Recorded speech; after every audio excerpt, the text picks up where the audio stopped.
मैंने कर्मा के बारे में एक और चीज़ सीखी कि कर्मा, जैसे मैंने आपको बताया कि कर्मा क्या होता है। अपने आप को तकलीफ देना भी बैड कर्मा होता है। दूसरों को तकलीफ देना, झूठ बोलना, अ, छल कपट करना, विच इज़ लाइक इधर की उधर करना। एंड आपको कुछ पता है कि जो कर रहे हैं आप वो करना गलत है, लेकिन आप तब भी कर रहे हैं, तो भी वो बैड कर्मा होता है। किसी का बुरा करना तो होता ही है, यू नो। अच्छा कर्मा क्या होता है कि आप दूसरों की सेवा कर रहे हैं, आप अपने दिल की आवाज़ सुन रहे हैं, आप अपनी ज़िंदगी में दूसरों को जज नहीं करते, दूसरों से क्रोध नहीं रखते, दूसरों से कंपटीशन नहीं करते, दूसरों से जेलसी नहीं रखते, हमेशा सच बोलते हैं, हमेशा वही करते हैं जो आपकी आत्मा को लगता है कि करना सच है, बिकॉज आपकी आत्मा को पता होता है कुछ भी करने से पहले। तो कर्मा कैसे पे करता है? कर्मा ऐसे पे करता है कि जिस आदमी ने अपनी ज़िंदगी में अच्छे कर्म करे हैं, उसके सबसे बुरे वक्त में भगवान उसकी मदद करता है, बिकॉज उसने जो अच्छे कर्म किए थे वो उसके सबसे बुरे समय में उसको मिलती है। और आपको पता है आप अपनी ज़िंदगी में क्यों अच्छा करने के बाद भी बुरा रिसीव कर रहे होते हैं? बिकॉज अगर आप सोच कर देखेंगे ना, आप कहीं ना कहीं गलती कर रहे होंगे। अगर आप जानवरों को रोटी डालते हैं, दान पुण्य करते हैं, लेकिन आपने हो सकता है गॉसिप करी, या फिर शायद आपके शरीर को शराब पीनी नहीं पसंद है बिकॉज वो बीमार हो रही है, आप वो भी कर रहे हो। ठीक है, ये छोटे एग्जाम्पल्स बता रही हूँ। और आपको पता था कि आपको इस समय झूठ बोलने की ज़रूरत नहीं थी, पर आपने कुछ झूठ बोल दिया। ठीक है, आपने किसी ने किसी भी तरीके से फ़ायदा उठा लिया, आपने किसी से जेलसी कर ली। छोटी छोटी बातें बता रही हूँ भाई। तो होता क्या है, जब तक आपका गुड कर्मा, आपका बैड कर्मा पूरा क्लियर नहीं कर देते ना, जब मतलब भगवान आपको लेसन्स देता रहेगा कि आप आज जेलसी नहीं करोगे, आज आप गॉसिप करना बंद करो, तो आपके साइकिल्स रिपीट होते रहते हैं। बिकॉज ये ज़िंदगी को अगर आप सोचेंगे, ये ज़िंदगी अच्छे और बुरे समय की साइकिल के साथ चल रही है। आपका एक अच्छा समय आता है, फिर बुरा समय आता है, फिर अच्छा समय आता है, फिर बुरा समय आता है। और उस ड्यूरेशन के बीच में आपने क्या क्या किया या क्या क्या अपने साथ होने दिया और दूसरों के साथ किया, वो भगवान देखता रहता है।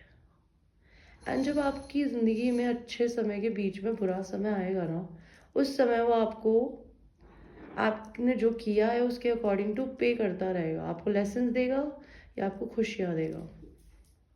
तो किसी दूसरे इंसान को, जैसे मैंने श्री कृष्ण की स्टोरी में कृष्ण के बारे में ये पढ़ा सुना कि कृष्ण बोल रही हूँ, कृष्ण लाइक करण के बारे में, सॉरी, कि करण जो था वो सूर्यपुत्र था, आई गेस राइट। एंड वो उसकी मम्मा के पेट में आ गए थे जैसे जीसस क्राइस्ट आए थे, लेकिन जीसस क्राइस्ट फिर भी मैरी के पेट से पैदा हुए थे, जबकि वो उन्हें भगवान ने दिया था, वो किसी मैन की वजह से पैदा नहीं हुए थे, तो इसलिए उनके अस्तित्व पे उंगली उठाई गई थी जीसस क्राइस्ट पे। तो वैसे ही करण के साथ भी यही प्रॉब्लम थी। तो जिस रानी के वो पेट से पैदा हुआ था और उसका पहला बेटा था, उसको राजा नहीं बनने दिया गया, ये बोल के कि हमें नहीं पता ये कौन है, लाइक ये शायद एक बिना बाप का बच्चा है, जिसको हिंदुओं में या हिंदुस्तानी लैंग्वेज में पता नहीं क्या बोलते हैं, नाजायज आई डोंट नो।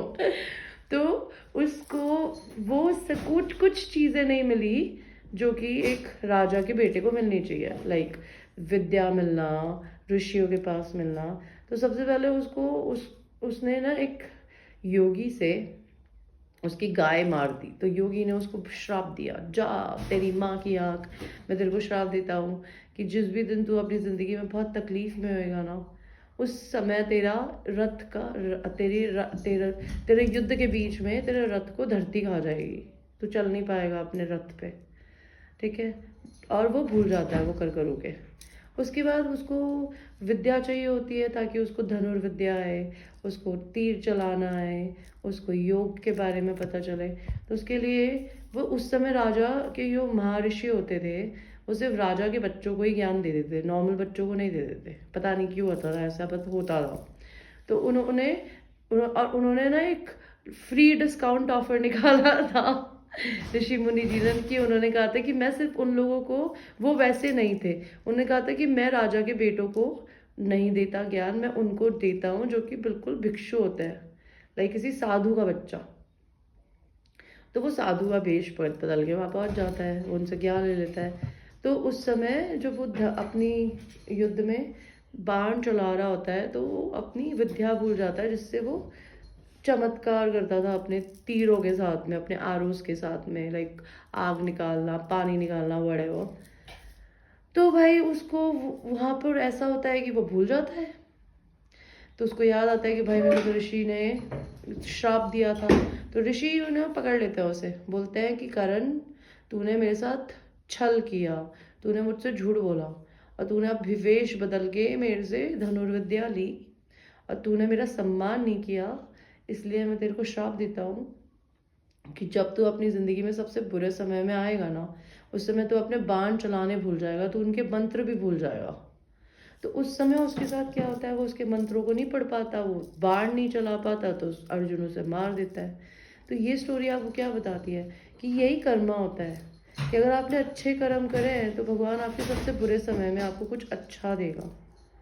ठीक है, अगर वो नहीं दे रहा है अभी तक, तो दैट मीन्स आप कहीं ना कहीं अपने कर्मा को बैलेंस करना सीख सकते हैं। आप खुद से पूछिए कि अगर आप अच्छे हैं एज ए ह्यूमन बीइंग, आप गलती कहाँ कर रहे हैं, किसके साथ कर रहे हैं, किसी और के साथ कर रहे हैं तो उसे सही करिए, अगर अपने साथ कर रहे हैं तो उसे सही करिए। तो होगा क्या, आपके बुरे समय में आपको भगवान मदद करेगा। और अगर आपने बुरा किया है तो जब भी आपका बुरा समय होगा ना, वहाँ पे कहीं ना कहीं आपकी लगेगी।